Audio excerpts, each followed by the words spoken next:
Hello. Okay, तो students आज हम बात करेंगे एक्सरसाइज 1.3 पे। और 1.3 एक्सरसाइज में हमारे पास टोटल 9 क्वेश्चंस हैं। तो पहला क्वेश्चन देखते हैं, कहता है write the following in decimal form and say what kind of decimal expansion each has. तो हमें ये देखना है कि किस तरह का डेसिमल एक्सपेंशन है। तो सिंपल लॉन्ग डिवीजन प्रोसेस के अलावा हमारे पास और कुछ चारा है नहीं।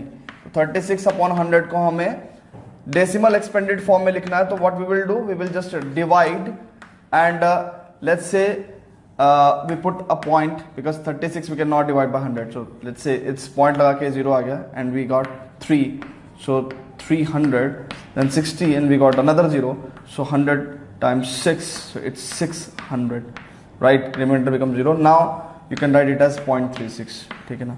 तो डेसिमल एक्सपेंशन कैसा है इसका बताओ, टर्मिनेटिंग है ना। 2 स्टेप बाद तो टर्मिनेट हो गया, ठीक है। तो आपको वही बताना है इंटायर क्वेश्चंस में, फर्स्ट टू सिक्स्थ पार्ट तक आपको यही बताना है सिंपल लॉन्ग डिवीजन करके कि टर्मिनेटिंग आता है या नॉन टर्मिनेटिंग रिपीटिंग आता है ना। 2 ही केस पॉसिबल है, टर्मिनेटिंग आएगा या फिर नॉन टर्मिनेटिंग रिपीटिंग आएगा। क्यों कारण बताओ। क्योंकि सारे के सारे रैशनल नंबर्स हैं। अब आप कहोगे सर इसमें दिया तो है नहीं कि सारे रैशनल नंबर्स हैं।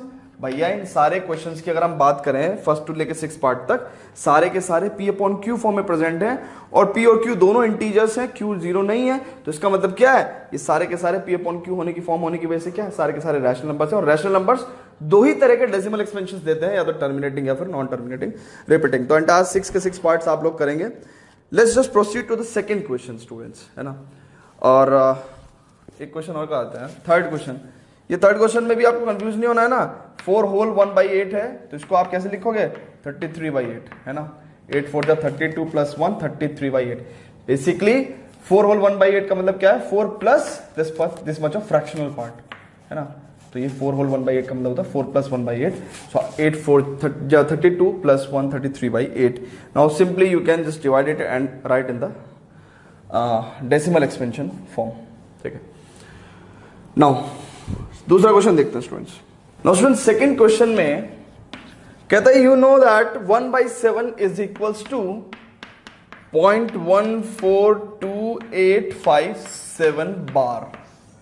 सो this is non terminating repeating kind of rational number. कह रहे can you predict what the decimal expansion of 2/7 we have, 3/7, 4/7, 5/7 and 6/7। इनका क्या डेसिमल एक्सपेंशन होगा without actually doing the long division process. हमें long division नहीं करना है, मतलब डिवाइड करके नहीं बताना है हमें इसकी हेल्प से बताना है, इसकी हेल्प से बताना है। So see how we can do that. Now 2/7 we can write 2 into 1/7 and 2 into 1/7 is what, 0.142857 बार।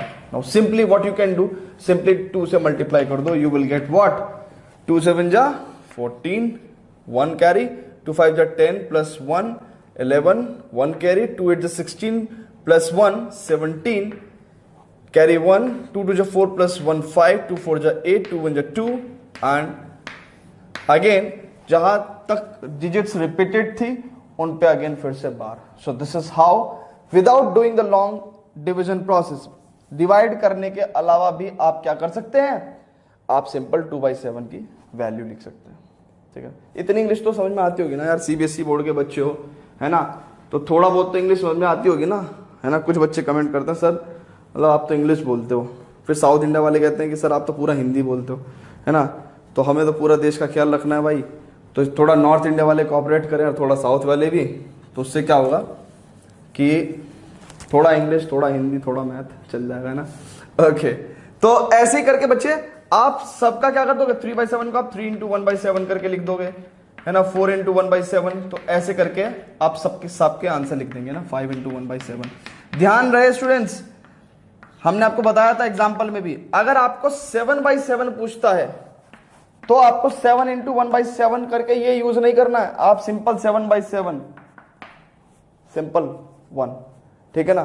तो इसमें क्योंकि फिर आपका नहीं तो आंसर गलत आ जाएगा ना, अप्रोक्सीमेट आंसर आता है, अप्रोक्सीमेट, ठीक है।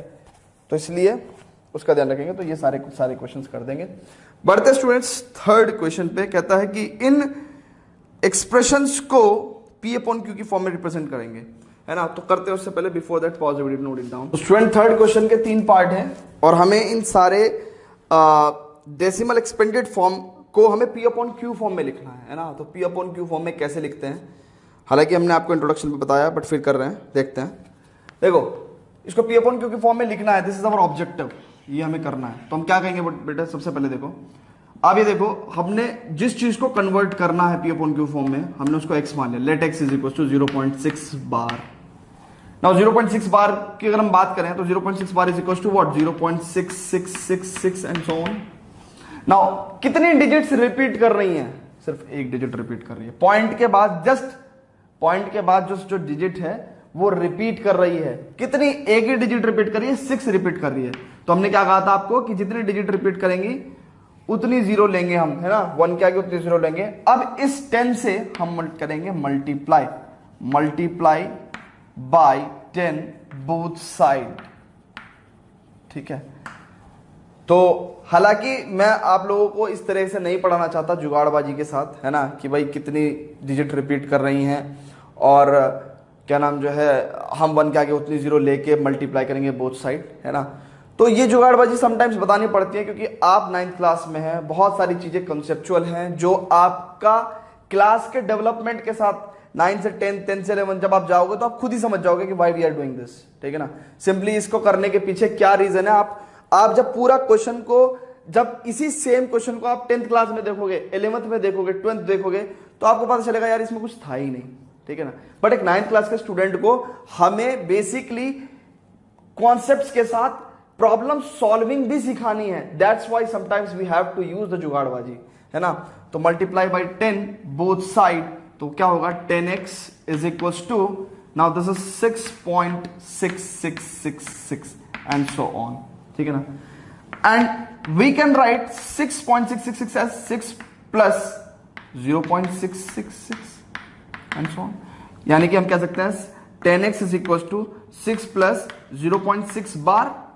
And this is the reason कि हमने इसको 10 से मल्टीप्लाई करता, जिससे कि ये 6 हमने अलग करके और ये पार्ट जो बचा इसको हमने 0.6 बार, एंड नाउ 0.6 बार हमें पता है क्या है, x है। तो 10x is equal to 6 plus x, यानी कि 9x इज इक्वल टू 6 और x is equal to 6 upon 9। That means 6 upon 9 is what, 3 2 just 6, 3 3 9, so 2/3 is the answer.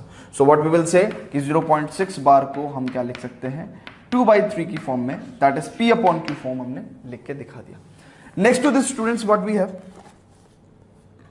Now second question, इसको आप ट्राई करेंगे, है ना, दैट इज 0.47 बार। अब problem हमने आपको बताया था कि यहां पे इस क्वेश्चन में बेसिकली ये क्वेश्चन ऐसा ही है, बट थोड़ा सा प्रॉब्लम पता क्या है कि यहां पे क्या हो रहा है, यहां पे अगर आप ध्यान से देखें तो बेटे 7 रिपीट नहीं कर रहा है, सिर्फ 7 रिपीट कर रहा है बार बार। तो हमें सिर्फ पॉइंट के बाद रिपीटिंग नंबर्स चाहिए। बहुत ध्यान से सुनो, पॉइंट के बाद सिर्फ रिपीटिंग नंबर्स चाहिए और कुछ नहीं चाहिए। तो पॉइंट के बाद सब रिपीटिंग्स हैं बट 4 नहीं है, 4 को बाहर ले लो, 4 को पॉइंट से पहले ले लो। कैसे लोगे, मल्टीप्लाई बाय 10 करके, है ना, इसमें तो सोचना ही नहीं है ना भाई। 4 को बाहर कैसे लिया जाएगा, मल्टीप्लाई बाय 10। अब 10 को एक साइड मल्टीप्लाई थोड़ी करोगे, बोथ साइड करना पड़ेगा, बोथ साइड, है ना भाई। एक बात तो बताओ, जब 2 लोग बराबर हैं, A बराबर B है ना, तो आप कैसे B को जो है 10 रुपए फालतू दे दोगे 10 टाइम्स, नहीं, इसको दोगे तो इसको भी देना पड़ेगा, तभी तो इक्वलिटी मेंटेन रहेगी, ठीक है। तो इसलिए जो है आपको बराबर लेके चलना है काम, ठीक है। तो multiply by 10 both side, so we have 10x is equal to 4.7 bar, 4.7 bar, और we can say 4.77 dot dot dot. This is equation 1। Now how many digits are repeating, सिर्फ एक डिजिट रिपीट कर रही है, सिर्फ एक डिजिट रिपीट कर रही है, एक डिजिट रिपीट कर रही है, तो कितनी जीरो लेंगे 1 के आगे, 1 0। Multiply by 10 both side, multiply by 10 both side, क्या करेंगे बच्चों, यहां पे 100x हो गया, यहां पे 47.777 डॉट डॉट डॉट, यानी कि 100x इज इक्वल टू 47.7 बार हो गया, ठीक है। 47.7 बार। एंड नाउ इस चीज को मैं कैसे लिख सकता हूं, ध्यान से देखना, 100x is equal to 43 plus 4.7 bar. Check कर लो, 43 प्लस 4.7 बार करके लिख सकता हूं। 43 प्लस 4 कितना हो गया, 47.77 है ना। तो 43 प्लस 4.7 बार, एंड 4.7 बार की जो वैल्यू है, चेक करो, 4.7 बार की जो वैल्यू है वो किसके इक्वल है, 10x के इक्वल है। तो 10x रख दिया यहां पे, 43 प्लस 10x। अब मेरे भाई एक बात तो देखो, ये कितना हो गया, 90x इज इक्वल टू 43, तो x इज इक्वल टू कितना हो गया, 43/90। कितना आसान काम है, ठीक है। एक पार्ट और रह गया, उसको भी करेंगे, ठीक है ना। Before that pause the video to note it down. अब ये थर्ड क्वेश्चन है, ध्यान से देखो, इसको P अपॉन Q की फॉर्म में रिप्रेजेंट करना है आपको। तो सबसे पहले हमने क्या देखा, पॉइंट के बाद, जस्ट पॉइंट के बाद ही डिजिट्स रिपीट होना शुरू हो गई हैं। This is what, 0.001 001 001। तो जितनी डिजिट्स रिपीट हो रही हैं 1 के आगे उतनी जीरो लेनी है। तो हमने लिया क्या, 1000। तो उससे पहले का स्टेप, पहले उससे पहले का भी स्टेप पड़ता है ना। तो पहले हम बोलेंगे let x is equal to 0.001 bar. उसके बाद क्या करेंगे, multiply by 1000, multiply by 1000 both side, है ना, both side of this equation, है ना। Let's say this is equation 1। So both side of this equation 1 we will get 1000x is equals to 1.001 bar. Check कर लो, ठीक है ना, ये तो आएगा ना भाई मेरे, यही आएगा, नहीं आएगा। अब इसको आप लिख सकते हो 1 प्लस 0.001 बार, ठीक है। आपको समझ में आया 1.001 बार कैसे आया, देखो मैं बताता हूं आपको। अगर x इज इक्वल टू 0.001 001 001 001 ये है ना। कुछ बच्चों को माइट भी कंफ्यूजन हो सकता है। जब हमने 1000 से मल्टीप्लाई करी ना, तो ये पॉइंट यहां से हट के यहां चला गया। अब इन जीरो का तो कोई मतलब है नहीं, है ना। तो ये 1.001 001 ये क्या हो गया एक तरह से भाई। अब ये रिपीट करी ना, तो इसको हम क्या लिखेंगे, 1.001 बार। तो इसलिए हमने लिखा। तो बेसिकली अगर आप इसको देखो तो क्या है, 1 plus this much of part, तो 1 plus this much of part, ठीक है ना। अब क्या लिखेंगे यहाँ पे, 1000x is equals to 1 plus 0.001 bar की वैल्यू कितनी है, x। So we will get 999x is equals to 1 and x is equals to 1/999, ठीक है। x is equals to 999, 1/999। तो यानी कि हमने 0.001 को रिप्रेजेंट कर दिया 1/999 की फॉर्म में, that is P upon Q form, where both P and Q are integers, the Q is not is equals to 0. So let's proceed to the next question, students. Before that, please pause the video to note it down. तो students fourth question देखते हैं, कहता point 0.9999 है ना। तो ये 0.9999 dot is equal to P upon Q की form में हमें इसको रिप्रेजेंट करना है। Are you surprised by your answer with you and your teacher and classmates discuss why the answer makes sense, है ना। सो सुपरबल क्वेश्चन। खैर सबसे पहले we will convert it into the form of P upon Q. So let's say take x is equals to 0.9 bar and we know that कि 1 digit is repeating, तो 1 के आगे 10 लगाएंगे, है ना। जितनी डिजिट रिपीट उतनी 0। So what will do, multiply by 10, है ना। बार बार वही चीज कर रहे हैं, बोथ साइड। कुछ ऐसे क्वेश्चंस मैं बार बार खुद भी करा देता हूं, जिससे कि एक बार में नहीं तो 4 बार में तो बच्चों को समझ में आ ही जाएगा। तो 9.9 बार, ठीक है ना। नाउ 9.9 बार को आप लिख सकते हैं 9 plus 0.9 bar, and let's say this is equation number 2। और अभी कहते नहीं है ना। अब सुनो, 0.9 बार की वैल्यू x है, तो 10x is equal to 9 plus x, है ना। 0.9 बार की वैल्यू x, तो 9 प्लस x, है ना। और you will get 9x is equal to 9, ठीक है, and x is equal to 9/9 and you will get 1। Oh my god, हमें जो आंसर मिला है वो मिला है 1, ठीक है ना। तो कहता है कि are you surprise by your answer, yes. क्योंकि अगर 1x की वैल्यू 1 आई तो how can 1 be equals to 0.99 9 ये हमारे साथ लफड़ा एक बार और हुआ था। कब? जब हमने 7 इंटू 1/7 की मल्टीप्लाई करी थी, जब हमने व्हाट योर कुछ ऐसे करके हमने कुछ ऐसा इंट्रोडक्शन में भी मल्टीप्लाई करी थी, है ना। तो हमने कहा था कि आपका आंसर वैसे तो 1 आना चाहिए, बट अप्रोक्सीमेट फॉर्म में कुछ इस तरीके से आएगा। तो बात तो सही है कि हम सरप्राइज्ड हैं आंसर को लेके कि इसका जो P/Q फॉर्म है वो 1/1 है। दैट मीन्स 0.9999 को हमें इज इक्वल्स टू 1/1 करके लिखना पड़ेगा, और वी कैन से 1 करके लिखना पड़ेगा। But is this true? क्या 1.99 के इक्वल हो सकता है? इक्वल नहीं हो सकता, अप्रोक्सीमेटली इक्वल हो सकता है, ठीक है ना। तो इसलिए हमें क्या करना पड़ेगा, हमें इसी आंसर में बिलीव करना पड़ेगा। सो this is the approximate value of the rational number, ठीक है ना। This is the approximate value of the rational number 0.9999, ठीक है ना। सो अब स्टूडेंट्स आगे बढ़ते हैं। ये था हमारे पास क्वेश्चन, कौन सा क्वेश्चन था? 4th, है ना। Now let's proceed to the 5th question. Before that students please pause the video to note it down. अब स्टूडेंट्स कहता है 5th क्वेश्चन में, कहता है what can the maximum number of digits be in the repeating block of digits in the decimal expansion of 1/17, ठीक है। What can the maximum number of digits in the repeating block of digits in the decimal expansion of 1/17? मतलब कहने का ये है, कहता है 1/17 करके अगर हम करेंगे तो हमारे पास कुछ डेसिमल एक्सपेंशन आएगा पॉइंट समथिंग करके, ठीक है ना। और एक पॉइंट के बाद डिजिट्स रिपीट करनी शुरू होंगी या फिर डेसिमल एक्सपेंशन टर्मिनेट हो जाएगा। तो उसने कहा है कि मैक्सिमम नंबर ऑफ डिजिट्स कितनी रिपीट्स हो सकती हैं। तो हमने आपको बताया था कि जो नंबर ऑफ डिजिट्स रिपीटिंग वो हमेशा कम रहेगी किससे? डिवाइजर से। तो यहां पे डिवाइजर कितना है बेटे? 17। तो नंबर ऑफ डिजिट्स रिपीटिंग हमेशा 17 से कम रहेंगी। तो इसका मतलब मैक्सिमम, अब फ्रैक्शन में तो हो नहीं सकती, नंबर ऑफ डिजिट्स है तो इंटीजर्स में ही होंगी।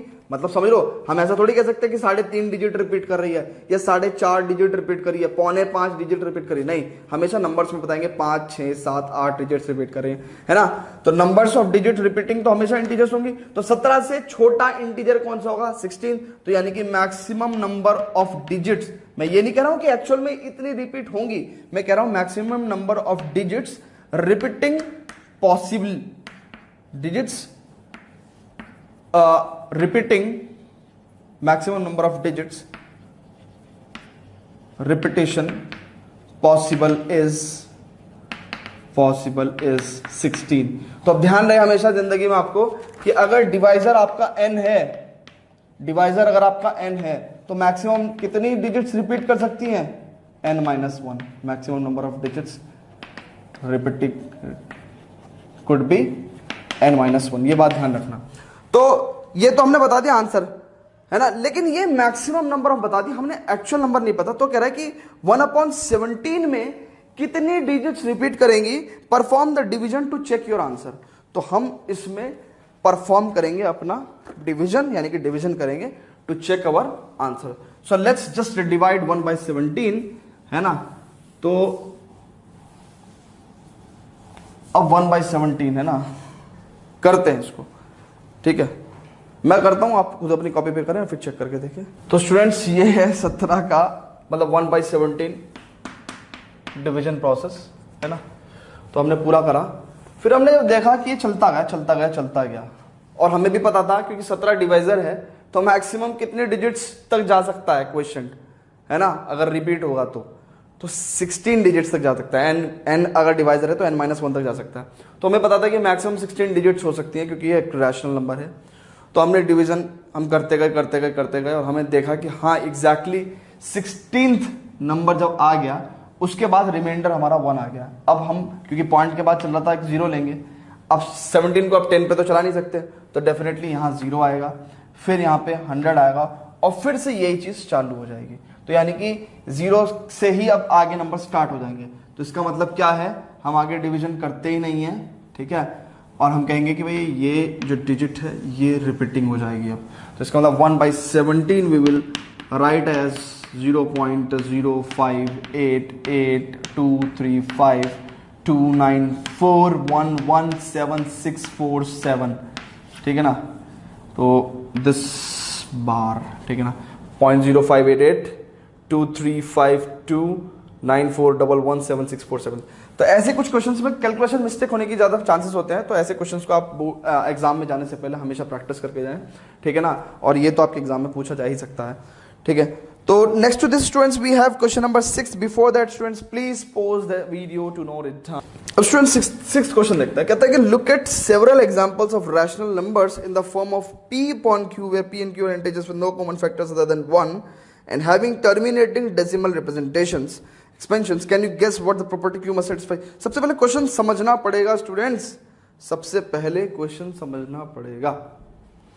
कहता है कि कुछ एग्जांपल्स आप देखो, है ना, कुछ एग्जांपल्स देखो। तो मैं आपको कुछ एग्जांपल बता देता हूं, है ना। लेट्स टेक 3/8, 1/2 और लेट्स टेक 25/10, ठीक है। और we can write it as 5/2, है ना, या फिलहाल 25/10 लिख देते हैं। और let's say we are writing it as 35/10, ठीक है।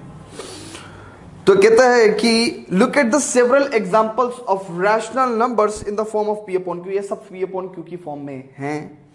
Where p and q are integers, yes, p and q are integers, and with p and q are integers with no common factor other than 1। लेकिन जो p और q है उनके बीच में कोई common factor नहीं होना चाहिए। तो देखो 3 और 8 के बीच में कोई कॉमन फैक्टर नहीं है, 1 और 2 के बीच में कोई कॉमन फैक्टर नहीं है, बट 25 और 10 के बीच में 5 एक कॉमन फैक्टर है। तो हम इसको कह रहे हैं, इसको ऐसी फॉर्म में लिखो। और 35/10 में भी एक कॉमन फैक्टर है 5, दैट मींस 7/2, सॉरी, ठीक है ना। तो ऐसे कुछ रैशनल नंबर्स देखो, कह रहा है कि where p and q are the integers with no common factors other than 1 and having a terminating decimal expansion।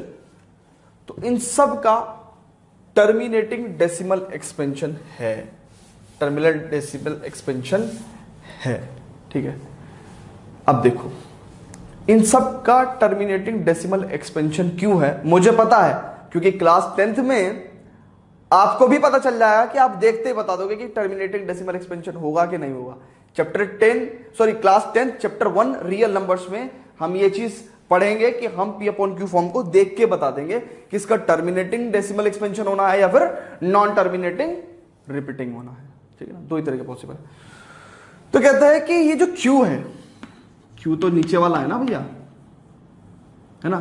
तो कहता है ये जो q है सब केसेस में, कह रहा है इसमें आपने कुछ नोटिस किया है ना, इसमें आपने कुछ नोटिस किया है। मजा नहीं आ रहा ना क्वेश्चन में, ठीक है। और इंटरेस्टिंग बनाता हूं मैं, हम इसको लॉन्ग डिवीजन प्रोसेस करके देख लेते हैं। तो देखो 8 से 3 को डिवाइड करोगे तो पॉइंट ये हो जाएगा 4 जा नहीं 8 3 जा 24 6 0, सो 8 6 जा 8 7 जा 56 4 एंड 8 5 जा 40, ठीक है। तो इसका मतलब 3/8 की वैल्यू कितनी होगी, 0.375 आ गई, है ना। इसको मैं हटा दे रहा हूं, ठीक है, इसको मैं हटा दे रहा हूं। इसकी वैल्यू कितनी आएगी 1/2 की 0.5 आएगी। इसकी वैल्यू क्या आएगी 5/2 की 2.5 आएगी और इसकी 3.5 आएगी, ठीक है। अब क्वेश्चन को फिर से पढ़ते हैं और समझते हैं। रटना नहीं है यार, रटना होता ना तो मैं आंसर लिखा के आगे बढ़ चुका होता, रटना नहीं है। कहता है look at several example of rational number in the form of p upon q and integers with no common factors other than 1। तो सारे p upon q में कोई भी कॉमन फैक्टर नहीं है ना, सब कोप्राइम है p और q।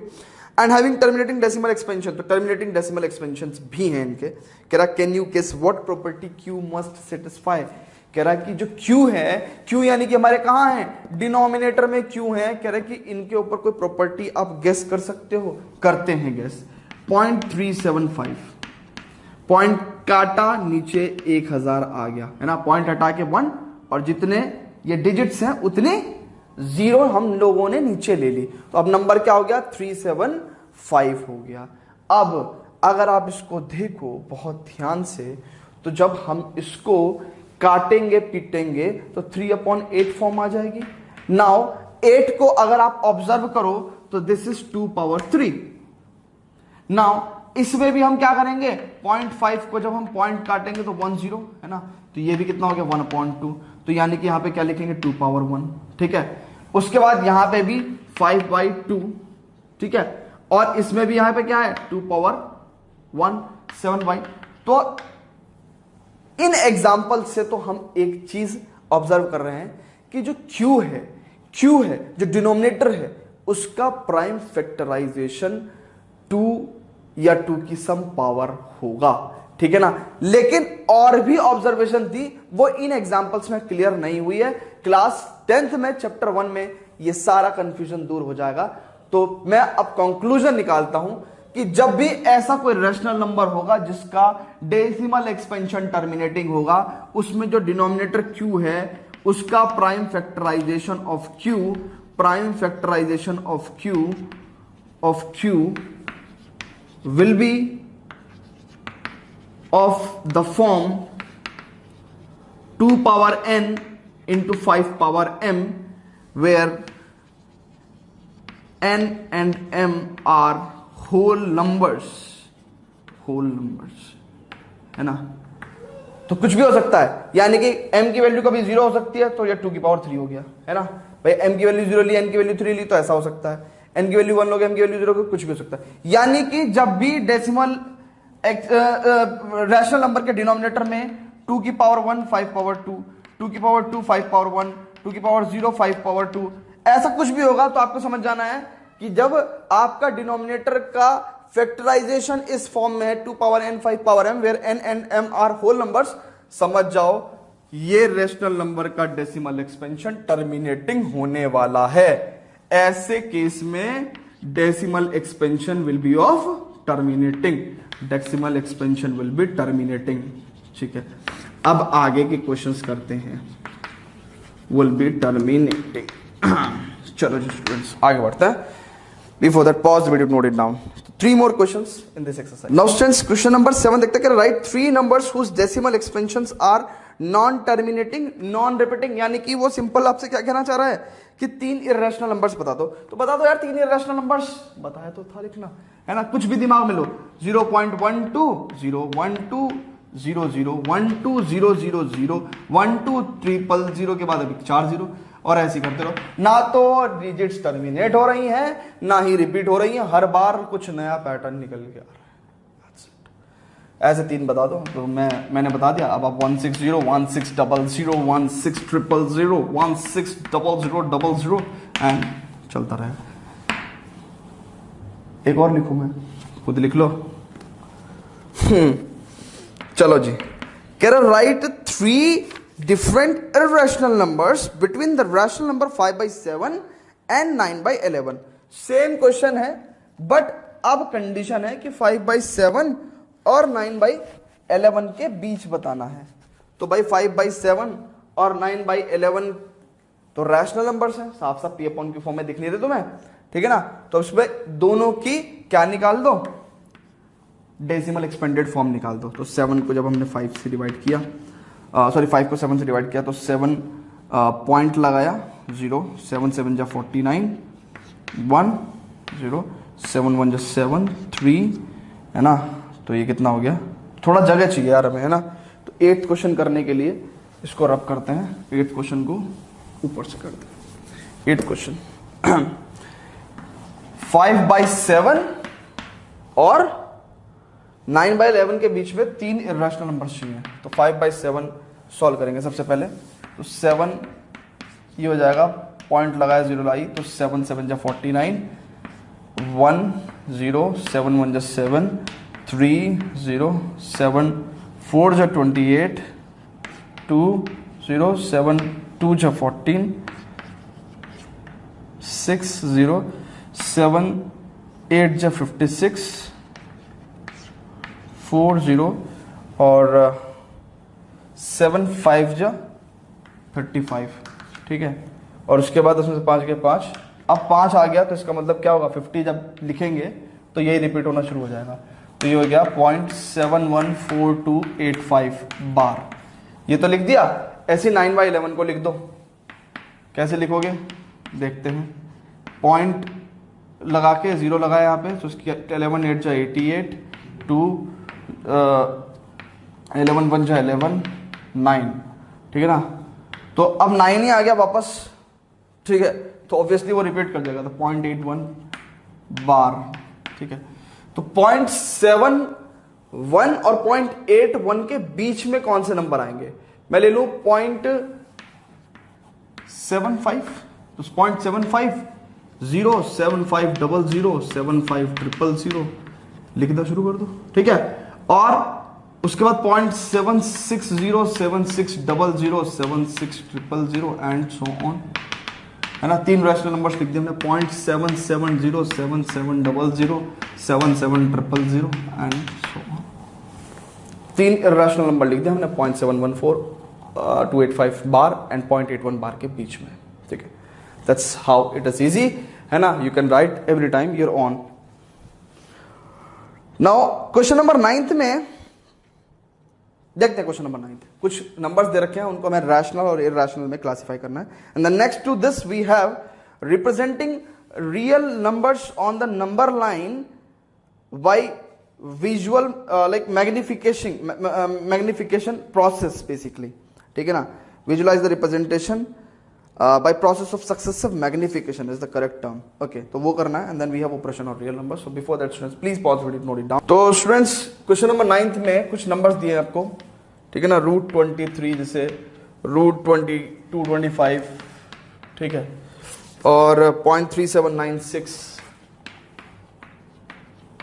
और 7.478478 डॉट डॉट डॉट, और ये 1.10 100 100 10001, है ना। तो आप देख के समझ गए होंगे लिखते लिखते। तो कहता है इसमें से रैशनल और इरैशनल बताओ। ये तो साफ साफ रिपीटिंग है ना। Non terminating repeating rational, non terminating and non repeating, repeat भी नहीं कर रहा है ना। हर बार एक नया पैटर्न आ रहा है, तो रिपीट भी नहीं कर रहा है, तो इसका मतलब इरैशनल। रीजन आप वही देंगे। यहां पे टर्मिनेटिंग हो गया तो रैशनल। अब square root of numbers that are not perfect square, they are irrational number. तो 23 किसी का स्क्वायर है नहीं, तो इसलिए इसका स्क्वायर रूट क्या है, इरैशनल है। अब ऐसे नंबर जो थोड़े बड़े बड़े हो जाते हैं, √225, ऐसे थोड़े से हमें प्रॉब्लम करते हैं। ऐसे जो नंबर्स हैं लाइक बड़े नंबर्स हो जाते हैं, तो हमें थोड़ा सा आइडिया नहीं होता कि यार किसी ये परफेक्ट स्क्वायर है नहीं है। तो परफेक्ट स्क्वायर है या नहीं है, इसके लिए सिंपल आप इसका फैक्टराइजेशन करो और आपको पता चल जाएगा कि ये परफेक्ट स्क्वायर है नहीं है। तो लेट्स से हमने 3 से चलाया, 3 7 21, 3 5 15 and 3 2 6, 3 5 15 and now we know that 5 5 25, 5 into 5. So this is what 3 into 3 into 5 into 5, है ना। Simply what we can write, pairs आ गए ना हमारे पास, तो 3 into 5 that means 20, 3 into 5 that means 15, ठीक है ना। 3 into 5 that means 15. तो simply 15 is what your rational number, है ना। तो ऐसे हम इन क्वेश्चंस को कर सकते हैं, ठीक है। अब मान के चलो √225 की जगह अगर मान के चलो यहां पे हो जाता 675, तो क्या होता, यहां पे एक फैक्टर 3 और आता, तो डेफिनेटली क्या हो जाता, ये 15 √3 हो जाता, जो कि एक रैशनल नंबर नहीं होता, जो कि एक इरैशनल नंबर होता। तो हम लोग इस पे भी बात करेंगे फर्दर एक्सरसाइजेस में, है ना। तो आगे बढ़ते स्टूडेंट्स, सक्सेसिव मैग्निफिकेशन का यूज करते हुए we will represent the real numbers on the number line. Before that students please pause the video, note it down.